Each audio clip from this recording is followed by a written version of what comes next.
Apa sih itu evaluasi pendidikan? Seperti ini atau yang ini? Ayo kita cari tahu, simak videonya sampai akhir ya.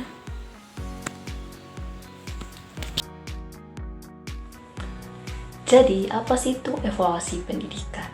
Jadi, evaluasi pendidikan adalah proses sistematis yang dalam mengumpulkan, menganalisis, dan menafsirkan informasi mengenai efektivitas pembelajaran peserta, serta pencapaian tujuan pendidikan. Evaluasi ini tidak hanya terbatas pada penilaian hasil belajar peserta didik, tetapi juga mencakup metode, strategi, serta lingkungan pembelajaran yang digunakan.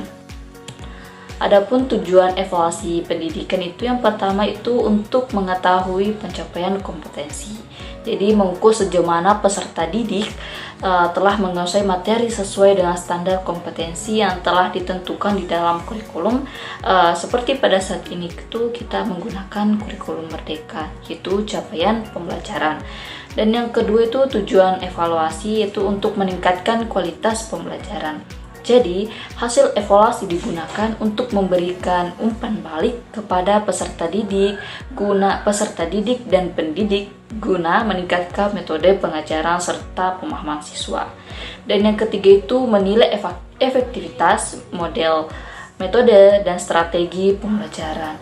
Jadi evaluasi ini membantu dalam menentukan apakah metode dan strategi pembelajaran yang kita gunakan ini sudah efektif atau perlu diperbaiki. Nah, lanjutannya itu membantu dalam pengambilan keputusan dan pendidikan, yaitu evaluasi digunakan oleh guru, kepala sekolah, atau pemangku kebijakan dalam menentukan langkah-langkah yang perlu untuk meningkatkan mutu pendidikan. Yang terakhir yaitu mengetahui kesulitan belajar peserta didik. Jadi evaluasi dapat mengidentifikasi kendala atau hambatan yang dialami peserta didik dalam memahami suatu materi sehingga dapat diberikan interpretasi yang sesuai pendidikan. Jadi yang pertama itu ada validitas. Jadi evaluasi ini hanya mengukur aspek yang benar-benar sesuai dengan tujuan pembelajaran. Contohnya itu mengukur keterampilan berbicara peserta didik, contohnya itu ujian lisan. Dan yang kedua itu jenis evaluasi yang kedua itu reliabilitas, yaitu evaluasi yang harus konsisten dilakukan di dalam kondisi yang sama gitu. Contohnya itu di e-test yang diberikan kepada siswa pada waktu yang berbeda, tapi hasilnya harus tetap relatif stabil. Dan yang ketiga itu objektivitas. Jadi evaluasi ini harus dilakukan secara adil dan tidak dipengaruhi oleh faktor subjektif seperti kesukaan atau prasangka guru terhadap siswa. Dan yang keempat itu praktikabilitas. Itu evaluasi ini harus dapat dilakukan dengan mudah dan efisien tanpa mengorbankan keakuratan data yang diperoleh. Contohnya itu tes pilihan ganda lebih praktis dibanding esai dalam evaluasi dalam skala besar.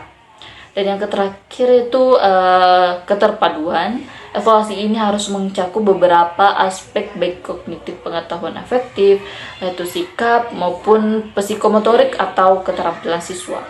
Jadi, adapun teknik dan instrumen evaluasi yaitu digunakan berbagai teknik dan instrumen yang sesuai dengan tujuan pembelajarannya. Itu antara lain yang pertama itu tes tertulis, yaitu untuk mengukur pemahaman konsep akademik. Contohnya itu soal pilihan ganda, isi singkat atau esai.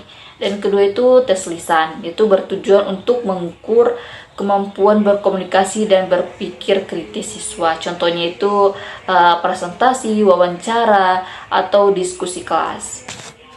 Nah, selanjutnya itu observasi. Jadi dilakukan untuk menilai keterampilan sikap siswa dalam aktivitas pembelajarannya. Contohnya itu penilaian kerjasama dalam diskusi kelompok. Misalnya itu pada praktikum ya. Dan selanjutnya itu portofolio, yaitu mengumpulkan berbagai hasil karya siswa dalam periode tertentu untuk menilai perkembangan mereka. Contohnya itu laporan proyek, jurnal relaksasi, dan karya seni. Dan yang terakhir itu penugasan dan proyek. Jadi memberikan kesempatan kepada siswa untuk menunjukkan pemahamannya mereka dalam bentuk tugas atau proyek. Contohnya itu eksperimen sains, karya tulis, dan video pembelajaran. Jadi mungkin hanya itu yang bisa saya sampaikan tentang apa sih itu evaluasi pendidikan. Cukup sampai di sini. Mohon maaf apabila ada kesalahan dan see you next time.